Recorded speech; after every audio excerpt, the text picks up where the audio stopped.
Mga kapatid, di ba, sanay naman na tayo, siguro alam na natin yung kasabihan na nasa huli ang pagsisisi, di ba? Di ba? Sanay tayo, alam natin lahat yung saying na yan, no? Na nasa huli ang pagsisisi. Minsan po, ako po ay nadistino sa isang baryo sa Cavite. At sa aking paglalakad at pag-iikot upang bisitahin yung mga pamilyang nakaschedule na bisitahin nung hapong iyon, may lumapit sa akin na isang pamilya na wala sa schedule. Pinapasok lang ako sa kanya at sabi nila, brother, dahil hindi pa ako pa rin on, ipagdasal mo naman yung aming tatay dahil nag-aagaw buhay na siya. So yung pagpasok ko doon sa kwarto, ipinasok lang ako at ako'y nag-aalangan pa. Hindi ko anong gagawin ko para dito sa taong ito dahil terminal na yung kanyang cancer. Iniuwi niya na siya sa bahay ng kanyang pamilya. Pagpasok ko doon sa kanilang sala, nakahiga yung kanilang tatay at sabi ko, sige po tatay, tayo magdasal na. Nagsimulang manginig yung kanilang tatay. Hinawakan ng aking kamay at ako'y nanginig rin dahil hindi ko alam ang aking gagawin. At habang siya'y nanginig at nangingisay, at ramdam na ramdam ang sakit na kanyang dinaramdam dahil unti-unti nang nilulusaw ng kanyang sakit ang kanyang mga organs, no? Siya'y sumisigaw. Na-imagine yun, no? Kung anong ako'y pinagpawisan ng malamig, hindi ko alam ang aking gagawin. At sabi lamang sa akin, ipagdasal mo siya, brother, basta ipagdasal mo siya. At ako'y iniwanan sa silid ng buong kamag-anakan. Ako'y naiwan mag-isa kasama yung kanilang tatay na nag-aagaw buhay. At habang hawak niya yung aking kamay at ako'y nasasaktan na dahil ang higpit ng kanyang hawak, inabot pa niya isa pa niya kamay, hawak niya na yung braso ko. Habang siya'y nanginginig, nagsimulang magkwento yung kanilang tatay. At alam nyo, sa lahat ng pwede niya ikwento, ang ikunento pa niya at ang sinabi niya ay yung kanya mga pagsisisi. Sinabi niya, patawarin niyo po ako, Father. Sabi ko, naku po, tatay, pasensya na po. Hindi po ako pari. Pero sa lahat ng pwede niyang sabihin sa isang tao na nagpre-represent ng simbahan, ang sinabi pa niya yung mga bagay na kanyang pinagsisisihan. Imagine, for the last minutes of his life, no? Kasi nalaman ko, nung kinagabihan, siya ay sumakabilang buhay na. Sa lahat ng pwede niyang sabihin, ang sinabi niya, ikunento pa niya, hindi yung nararamdaman niyang sakit, hindi yung sakit na cancer, na siyang pumapatay sa kanya, hindi yung sakit ng katawan niya, hindi. Ang sinabi niya ay yung mga bagay na pinagsisisihan niya. Nasa huli ang pagsisisi. Diba, maraming lumalapit sa akin na, Father, sana inalagaan ko siya. Sana noon pa, nung nandyan pa siya, minahal ko na siya ng todo-todo. Ngayon wala na siya. Nararamdaman ko, Father, ang sakit. Malalaman lamang natin yung halaga ng isang bagay minsan kapag nawala na sa atin yung pagkakataon na ito'y bigyang pagpapahalaga. Malalaman lamang natin na mahal pala natin yung isang tao kapag nangyari na nasaktan na natin yung taong mahal natin. Malalaman lamang natin minsan na huli na pala ang lahat kapag nagawa na natin yung bagay na mali na pagsisisihan natin at dadalhin natin habang buhay. Nasa huli ang pagsisisi. Pero hindi dapat ganon. Kasi sa ating ikalawang pagbasa ngayon, napakaganda ng pagkakasabi ni Apostol San Pedro dito sa kanyang sulat. Dahil sa kanyang sulat, ipinaalala niya na sana wag nating kakalimutang pahalagahan yung bawat biyayang ipinagkakaloob sa atin araw-araw. Na sana wag nating ipagsabukas pa yung pagpapahalaga sa bawat biyaya ng Diyos na ipinagkakaloob niya sa buhay natin. Dahil yung pagpapahalaga, yung pagmamahal, yung pag-aaruga, yung pagmamalasakit. Ito yung mga bagay na kapag ipinagpasabukas pa natin, hindi natin alam kung magkakaroon pa ba tayo ng chance na gawin ito. Do not delay that call to follow the Lord.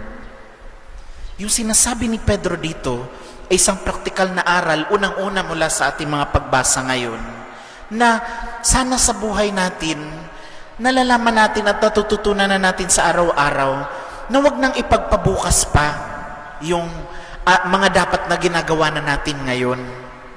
Di natin alam, bukas wala na palang chance. Katulad nung lalaki kanina, yung tatay na nag-aagaw buhay. Di natin alam, ito palang araw, itong ngayon na pagkakataon na ibinigay sa iyo sa atin, ito na pala yung huling chance. Sabi ni Father Jerry Orbos, nung nakausap ko siya minsan, said, Free, ang dami nating nakasama last year na nakipag-party pa, na ngayon wala na. Kaya napakahalaga, no, na hindi natin alam kung bukas meron pa bang pagkakataon. Ngayon pa lang sa buhay natin, ito rin yung paalala ni Juan Bautista doon sa mga tao, repent, magbalik loob kayo. Dahil kung mayroong pagkakataon na magbalik loob, ngayon. Dahil yung kinabukasan, di na pwedeng baguhin. Di mo na pwedeng bawiin. Yung hinaharap, hindi mo pa alam. Ang mayroon lang tayo bilang tao, ay yung ngayon na pinagkakaloob ng Diyos sa atin. So number 1 po, wag nang ipagpabukas pa ang pagsunod kay Kristo. Pangalawa, napakaganda mo ng simula ng Ebanghelyo ayon kay San Marcos. Dahil sa halip na magsimula siya sa pagkukwento ng kapanganakan ni Jesus, ang ikinuwento niya ay ang pagdating ni Juan Bautista.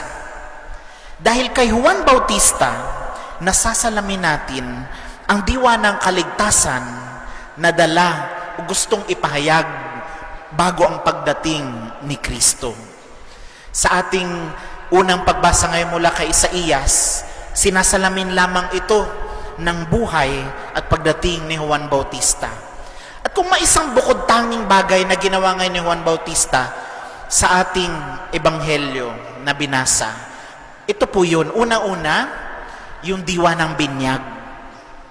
Kasi yung binyag noon sa kultura ng mga Hudyo, ay hindi naman tungkol po ito sa katulad ng binyag na ginagawa natin, no? Na tayo, mabuhusan lang ng tubig, na blessed na siya, member na siya ng church. Hindi lang po ganun yun. Dahil yung tubig na ginagamit ay simbolo ng dalawang bagay, kamatayan at buhay. Di ba pagka sobra-sobrang tubig, katulad nung nakalipas na bagyo, nakamamatay ang sobra-sobrang tubig, pwedeng malunod ang tao. Ang tubig din kapag wala, abay, tayo rin ay mamamatay. So, kailangan natin ng tubig para mabuhay. Ang tubig sa binyag ay paalala unang-una ng kamatayan sa lumang buhay at pagyakap sa isang bagong buhay. At ito yung pinahahayag ni Juan Bautista. Ang kamatayan sa lumang sarili at pagkabuhay sa isang bagong buhay kay Kristo. Kaya babalik ulit tayo dun sa una. Huwag ipagpabukas ang pagsunod kay Kristo. At huli sa ating mga pagbasa ngayon, mga kapatid, si Juan Bautista sa kanyang buhay ay hindi nagpahayag upang siya'y sumikat, upang siya'y maging tanyag, upang siya'y hangaan ng mga tao. Bagkus, puno ng pagpapakumbaba niyang ipinahayag na may mas darating pang higit pa sa akin, na kahit ako'y hindi karapat-dapat na lumuhod sa harap niya upang tanggalin o ayusin ang tirintas ng kanyang mga tsinelas. Mga kapatid, sa ating buhay, nasasalamin din kaya si Kristo. Katulad ni Juan Bautista na ipinahayag at ipinakita sa kanyang pamamaraan ng buhay ang liwanag ng pag-ibig ng Diyos. Sa buhay kaya natin, nasasalamin din kaya yung pag-ibig ng Diyos na ito. Sa buhay kaya natin, nasasalamin din o nakikita rin ang liwanag ng Diyos. At nadadala rin kaya natin ang liwanag niya sa ating kapwa. Dahil ang diwa ng pagsunod, ng pagpili kay Kristo sa araw-araw, ay nakikita lamang sa ating pagpapahayag sa pamamaraan ng ating buhay kapag dala natin ang liwanag ni Kristo sa lahat ng ating sinasabi at ginagawa sa araw-araw. Hindi mo kailangan maging santo. Sa definition ng karamihan, yung santo na pagganong-ganon lang. Because ang tunay na santo, ang tunay na tagasunod, ay isang tao na sumusunod sa payak na pamamaraan, sa simpleng pamamaraan ng kanyang buhay. Kapag nasasalamin sa kanya ang pag-ibig ni Kristo, isang pag-ibig na walang pinipili, pag-ibig na puno ng katapatan, pag-ibig na puno ng pagmamalasakit. Mga kapatid, sa pagdiriwang natin ng misang ito, hilingin natin sa Diyos ang kanyang gabay na nawa sa araw-araw. Ito, ngayon, magsimula ngayon, piliin natin lagi na maging tapat sa ating pagmamahal. Piliin natin lagi na maging tapat sa ating pagtugon at pagsunod kay Kristo. Piliin natin lagi na maging liwanag sa gitna ng kadiliman na umiiral sa mundo. Sa ngalan ng Ama, ng Anak at ng Espiritu Santo. Amen.